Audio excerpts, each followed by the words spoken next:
Hello friends, welcome to this channel. आज हम इस क्लास में कैबिनेट मिशन योजना 1946 से संबंधित महत्वपूर्ण फैक्ट्स के बारे में डिस्कशन करेंगे और इससे रिलेटेड यानी कि कैबिनेट मिशन योजना 1946 से संबंधित महत्वपूर्ण पीवाईक्यू जो कहीं ना कहीं किसी न किसी एग्जाम में आ चुके हैं उसको कवर करेंगे।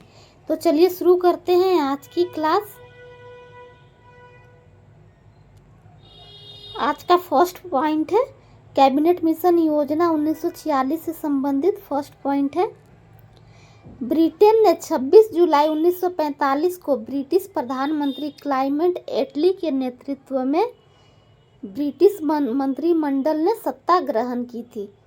यानी कि ब्रिटेन ने 26 जुलाई 1945 को प्रधानमंत्री क्लाइमेट एटली के नेतृत्व में ब्रिटिश मंत्रिमंडल ने सत्ता ग्रहण की थी। नेक्स्ट पॉइंट है द्वितीय विश्व युद्ध के बाद क्लाइमेट एटली ने भारत में संवैधानिक सुधारों के लिए एक शिष्टमंडल भेजने का निर्णय लिया। भारत में संवैधानिक सुधारों के लिए एक शिष्टमंडल भेजने का निर्णय लिया और यही कैबिनेट मिशन 24 मार्च 1946 को दिल्ली आया।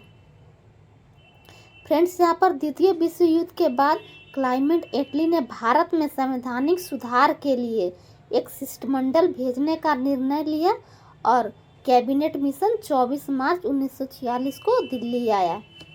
नेक्स्ट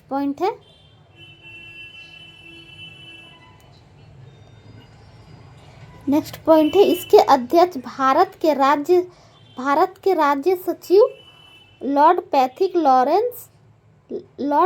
लॉरेंस थे और अन्य दो सदस्य स्टैफोर्ड क्रिप्स और एवी अलेक्जेंडर थे। इसके अध्यक्ष भारत के राज्य सचिव लॉर्ड पैथिक लॉरेंस और अन्य दो सदस्य स्टैफोर्ड क्रिप्स और एवी अलेक्जेंडर थे। इस कैबिनेट मिशन योजना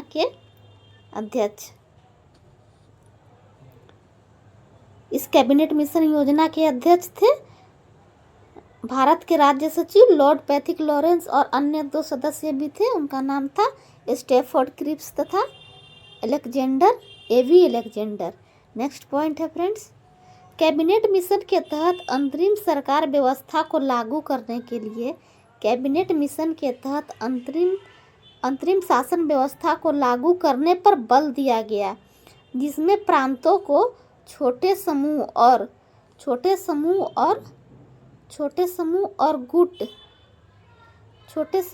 गुट बनाने के अधिकार की पुष्टि की गई तथा प्रांतों को ABC से 3 श्रेणियों में विभक्त भी किया गया।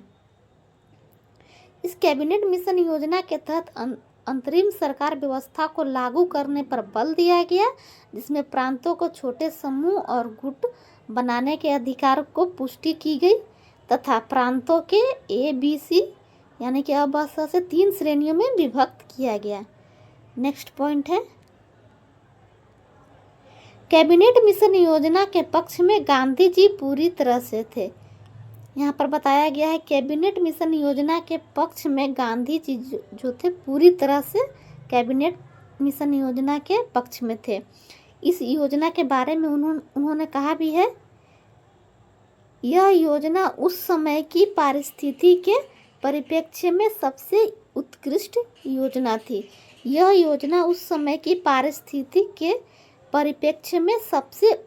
योजना थी।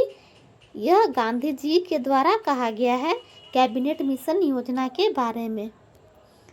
आइए देख लेते हैं इस कैबिनेट मिशन योजना 1946 से संबंधित महत्वपूर्ण पीवाईक्यू क्या क्या है। फर्स्ट क्वेश्चन है, कैबिनेट मिशन की अध्यक्षता किसके द्वारा की गई थी? कैबिनेट मिशन योजना की अध्यक्षता किसके द्वारा की गई थी? तो अभी हमने पढ़ा है, इसका सही उत्तर है लॉर्ड पैथिक लॉरेंस के द्वारा कैबिनेट मिशन की अध्यक्षता की गई थी। नेक्स्ट क्वेश्चन है, इनमें से कौन कैबिनेट मिशन का सदस्य नहीं था? Option A Pethick Lawrence, option B Wavell, option C Stafford Cripps और ऑप्शन डी या फिर ऑप्शन डी एवी अलेक्जेंडर। इसका सही उत्तर है ऑप्शन बी बेवेल। बेवेल इसका सदस्य नहीं था, यानी कि बेवेल कैबिनेट मिशन योजना का सदस्य नहीं था। अभी पढ़ा है हमने, अभी अभी पढ़ा है, पैथिक लॉरेंस अध्यक्ष थे और 2 अन्य सदस्य स्टैफोर्ड क्रिप्स और एवी अलेक्जेंडर, ये 2 सदस्य थे। नेक्स्ट क्वेश्चन है, द्वितीय विश्व युद्ध के बाद 1946 में कौन भारत आया था? तो द्वितीय विश्व युद्ध के बाद 1946 में कैबिनेट मिशन भारत आया था। नेक्स्ट क्वेश्चन है, किसने भारत के लिए अंतरिम शासन व्यवस्था का प्रस्ताव किया था? किसने भारत के लिए अंतरिम शासन व्यवस्था का प्रस्ताव किया था? तो इसका सही उत्तर है कैबिनेट मिशन। इसका शॉर्ट एक्सप्लेनेशन है, कैबिनेट मिशन ने, यहाँ पर प्रांतों होगा, कैबिनेट मिशन ने प्रांतों के लिए अंतरिम शासन व्यवस्था सुझाया। प्रांतों के छोटे समूह एवं स्वयं गुट बनाने के अधिकार की पुष्टि की गई तथा प्रांतों को 3 श्रेणियों में ABC 3 श्रेणियों में विभक्त किया गया। नेक्स्ट क्वेश्चन है, कैबिनेट मिशन योजना के विषय में निम्नलिखित में से कौन सा सही नहीं है? कैबिनेट मिशन योजना के विषय में निम्न में से कौन सा सही नहीं है? कौन सही नहीं है पूछा गया है सवाल में। ऑप्शन ए प्रांतीय समूहीकरण, ऑप्शन बी भारतीय संघ वाला अंतरिम मंत्रिमंडल, ऑप्शन सी पाकिस्तान की स्वीकृति या फिर ऑप्शन डी संविधान निर्माण का अधिकार। इसका सही उत्तर है ऑप्शन सी पाकिस्तान की स्वीकृति। यहाँ पर प्रांतीय समूहीकरण इस कैबिनेट मिशन योजना के तहत शामिल था। प्रांतीय समूहीकरण इस कैबिनेट मिशन योजना के तहत शामिल था और भारतीय संघ वाला अंतरिम मंत्रिमंडल ये भी शामिल था और संविधान निर्माण का अधिकार ये भी शामिल था, लेकिन पाकिस्तान की स्वीकृति इसको शामिल नहीं किया गया था। यहाँ पर नहीं पूछा गया है कौन सा शामिल नहीं है, तो इसका सही उत्तर हो जाएगा ऑप्शन सी पाकिस्तान की स्वीकृति, यह शामिल नहीं था। नेक्स्ट क्वेश्चन है, निम्नलिखित में से किसने viceroy executive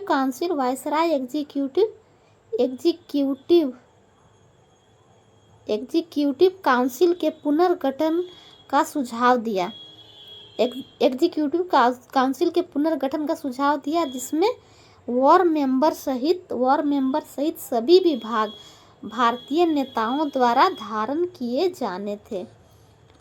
option A Simon commission 1946, option B Shimla सम्मेलन, ऑप्शन सी क्रिप्स प्रस्ताव 1940 या फिर ऑप्शन डी कैबिनेट मिशन। इसका सही उत्तर है option D cabinet mission 1946। Next question है, कांग्रेस के निम्नलिखित नेताओं में से किसने कैबिनेट मिशन के योजना के पक्ष में पूरी तरह से था? कांग्रेस के निम्नलिखित नेताओं में से किसने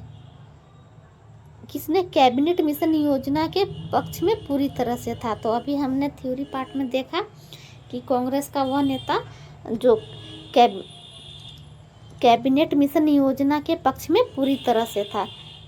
तो इसका सही उत्तर है ऑप्शन ए महात्मा गांधी।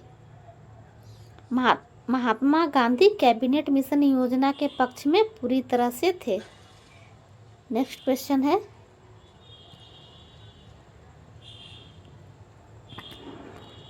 वह कौन सा अधिनियम था जिसने क्रिप्स मिशन व लॉर्ड वेवेल दोनों से वार्ता की? वह कौन सा अधिनियम था जिसने क्रिप्स मिशन और लॉर्ड वेवेल दोनों से वार्ता की? Option A Abdul Kalam Azad, option A Abdul Kalam Azad, option B Jawaharlal Nehru, option C JB Kripalani या फिर ऑप्शन डी सी राजगोपालाचारी। तो इसका सही उत्तर है ऑप्शन ए अब्दुल कलाम आज़ाद। माफ़ कीजिए, यहाँ पर कौन सा अधिनियम नहीं होगा? यहाँ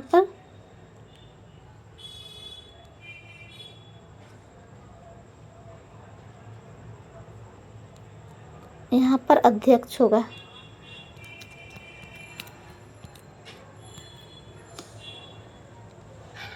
वह कौन सा अध्यक्ष था जिसने क्रिप्स मिशन व लॉर्ड वेवेल दोनों से वार्ता की?